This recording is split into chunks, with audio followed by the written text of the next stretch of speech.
Menteri Perhubungan Ignatius Jonan menghadiri rapat kerja dengan Komite 4 DPD RI Kamis 15 Januari 2015 di Komplek Parlemen Senayan, Jakarta. Rapat tersebut membahas pelaksanaan program kerja Kementerian Perhubungan tahun 2014 dan rencana program Kementerian Perhubungan di tahun 2015. Kementerian Perhubungan konsentrasinya tahun ini adalah tentang keselamatan, ya, dari safety. Ini penting karena ini adalah tupoksi paling utama, Pak. Ya. Keselamatan transportasi itu adalah tupoksi atau jiwa paling utama sampai adanya kementerian ini. Yang kedua adalah tentang pelayanan kepada jasa transportasi. Jadi hanya dua ini. Tidak ada penggunaan APBN untuk kegiatan-kegiatan yang sifatnya itu bisa komersial, sehingga dana APBN yang terbatas itu bisa digunakan untuk pemerataan pembangunan.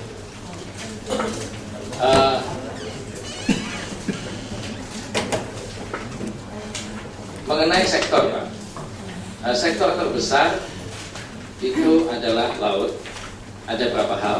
Kalau mengenai tol laut begini, mengenai tol laut, sebelum saya masuk ke detail ya Pak ya, ini saya jelaskan overview-nya dulu.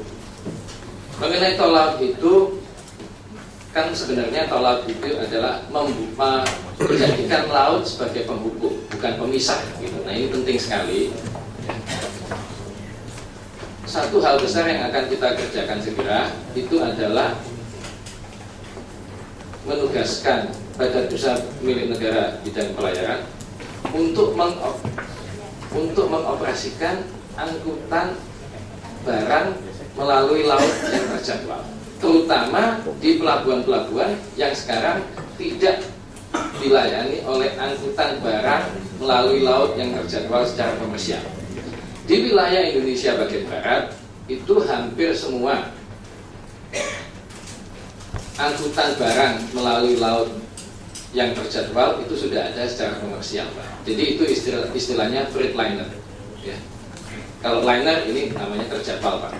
Jadi kalau yang dimulai ke tengah, Indonesia bagian tengah, yang jamnya Wita itu, Pak, dan sebelah sana dan timur itu banyak daerah-daerah yang tidak dilayani untuk angkutan barang yang terjadwal. Sehingga kalau kita lihat bahwa harga barang-barang di Indonesia bagian timur itu berbedanya sangat besar dibanding harga barang di wilayah Indonesia bagian barat dan sebagainya. Ini bukan karena semata-mata permainan apa monopoli atau apa, saya kira bukan, Pak. Jadi ini adalah karena di timur itu jarang ada kepastian barang ini kapan datangnya. Nah kalau orang nggak tahu barang ini kapan datangnya, pasti harganya naik dan sebagainya. Nah ini makanya kita memberikan subsidi perintis untuk menjalankan kapal-kapal mengangkut barang yang terjadwal. Jadi ada jadwalnya. Kapan kapal ini mengangkut ini, nah, ya itu tibanya di pelabuhan A kapan, pelabuhan B kapan. Ya pasti nggak bisa tepat sampai jam-jam, sampai menitnya gitu ya tentu nggak tepat. Tapi harinya tahu. Jadi ada jadwalnya seperti angkutan kapal, angkutan penumpang melalui kapal. Itu ada jadwalnya. Ini dibuat jadwal. Jadi freight liner dibuat jadwal. Itu yang pertama. Dengan harapan bahwa harga barang di wilayah tengah dan timur itu Pak Matius dari Maluku Utara, Maluku Utara dan sebagainya itu bisa harganya hampir sama dengan di wilayah barat. Karena kalau enggak ini ketimpangan pembangunan juga makin lama juga makin besar gitu dan sebagainya. Itu satu. Yang kedua, pembangunan dimulai pembangunan kapal yang 2000 gross ton untuk wilayah-wilayah perintis di Indonesia Timur. Kenapa kok 2000 gross ton? Sekarang itu kalau kita lihat kapal-kapal perintis bantuan pemerintah yang dioperasikan di Indonesia Timur itu banyak yang kecil-kecil, 300 gross ton, 500 gross ton. Mungkin kalau yang dari Maluku Utara, saya kira Bapak pernah lihat juga ya. Itu jalan itu nggak bisa setahun, Pak. Kalau musim anginnya besar seperti mulai Oktober, November, Desember sampai Januari, tidak bisa itu jalan. Jadi kapal-kapal ini akan diganti kapal-kapal besar sehingga bisa dioperasikan sepanjang tahun. Sehingga yang kapal-kapal kecil itu akan dialihkan ke kegiatan-kegiatan penyeberangan atau kegiatan layanan angkutan penumpang perintis itu di wilayah tengah dan wilayah barat.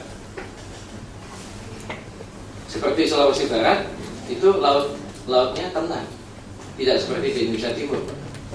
Yang dari sudah lewat. Kan mau ada siltom ini dan sebagainya. Itu yang bisa saya jelaskan. Juga ada perbaikan, Pak. Itu sebelum saya masuk ya, ada perbaikan di 77 pelabuhan itu yang belum selesai sampai sekarang. Ini penting sekali. Nanti setelah ini saya masuk ke sini, Pak.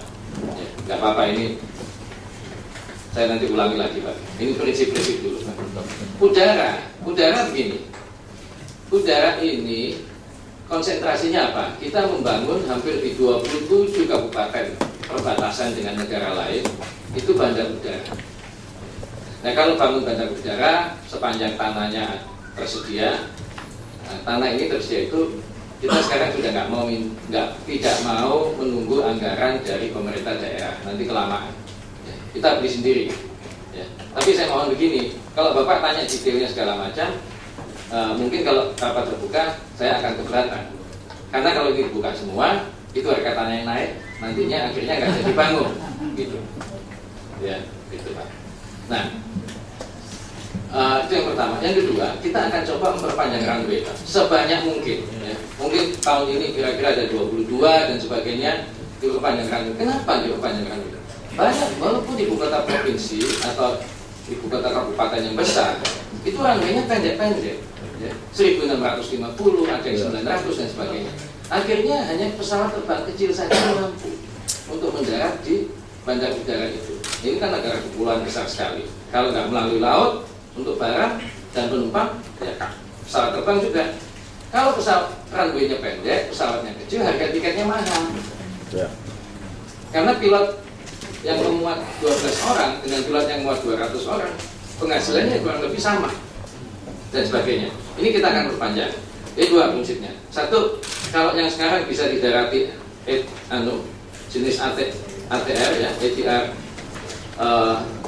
52 dan 72 itu akan menjadi setara, nanti bisa didarati Boeing 737 atau Airbus 320. Ya. Kalau yang sekarang itu yang didarati karavan dan sebagainya, kalau bisa diperpanjang, ya paling kurang didarati ATR 72 dan sebagainya. Kalau ini merata seluruh Indonesia. Yang ketiga, ini ruang udara juga bukan mulai penuh Pak. Kalau nunggu seperti Pak Habib tadi katakan itu, nunggu Angkasa Pura itu membesarkan airport yang besar-besar 26. Wah, itu kelamaan. Menurut saya kelamaan. Karena ini sudah terus terang sudah telat 5 tahun, 10 tahun. Itu saya anjurkan Bapak juga bicara dengan Kementerian BUMN ya untuk hal ini. Karena kami hanya sebagai regulator saja. Nah, akhirnya kita juga, kami itu udah jalan juga mengambil kebijakan bahwa landing fee untuk pesawat berbadan lebar itu diskon 50%. Supaya misalnya ini Jakarta Surabaya itu sekarang tiap 20 menit ada penerbangan. Buat apa? Kalau ini bisa digeser 40 menit tiap ada penerbangan, juga orang nggak ada masalah, kan beda 20 menit. Masa beda 20 menit ada masalah? Kita dari sini ke Soekarno-Hatta aja nggak berani kalau mepet-mepet dan sebagainya.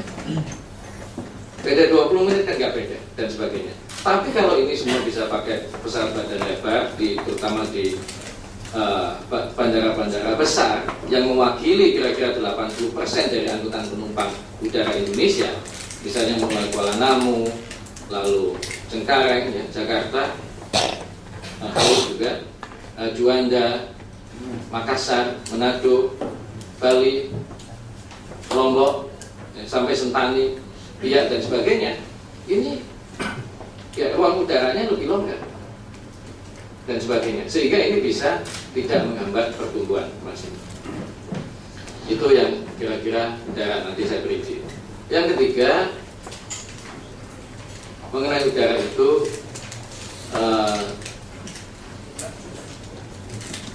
fasilitas-fasilitas untuk seperti AFL ya, Airfield Lighting System, supaya bandaranya juga bisa dipakai setelah maghrib.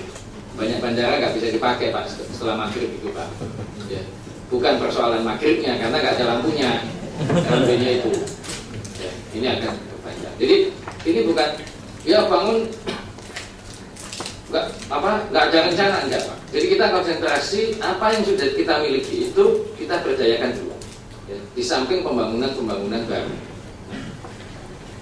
Untuk darat nanti saya jelaskan, tapi prinsipnya darat itu kecil-kecil lah, karena kalau berhubungan darat itu stakeholdernya banyak, ada polisi, ada PU dan sebagainya. Kita partisipasi kita, salah satunya itu kita akan coba menyediakan bis ya, bis yang bagus, mungkin ada yang ngelola Damri di seluruh ibu kota provinsi dan di kota besar.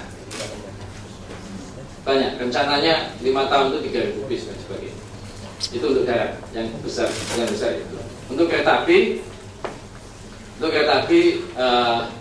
tidak ada program high speed train untuk di Jawa, tidak ada Pak. Kalau swasta mau bangun silahkan bangun high speed train ya. Jadi kereta api Pak ini memang kalangan kelas menengah atas Indonesia selalu tanya ke saya kapan dibuat high speed train dan sebagainya. Itu jalur lintas selatan melalui Yogyakarta itu akan double track. Jadi, sekarang itu Jakarta sampai Jogja sudah hampir semua double track. Juga yang lintas Sumatera sekarang itu kereta api lintas Sumatera itu ada di Sumatera Utara, Aceh terpisah masih. Ini berikutnya kita akan masuk ke sana. Dari Rantau Bapak itu sekarang tidak nyambung Pak. Jadi Sumatera Barat berdiri sendiri karena sistem klaster dulunya. Sumatera bagian selatan berdiri sendiri, Provinsi Sumatera Selatan dan Lampung. Ini kita akan sambung jadi satu supaya konektivitasnya itu sambung dari Sumatera Utara sampai ke Lampung.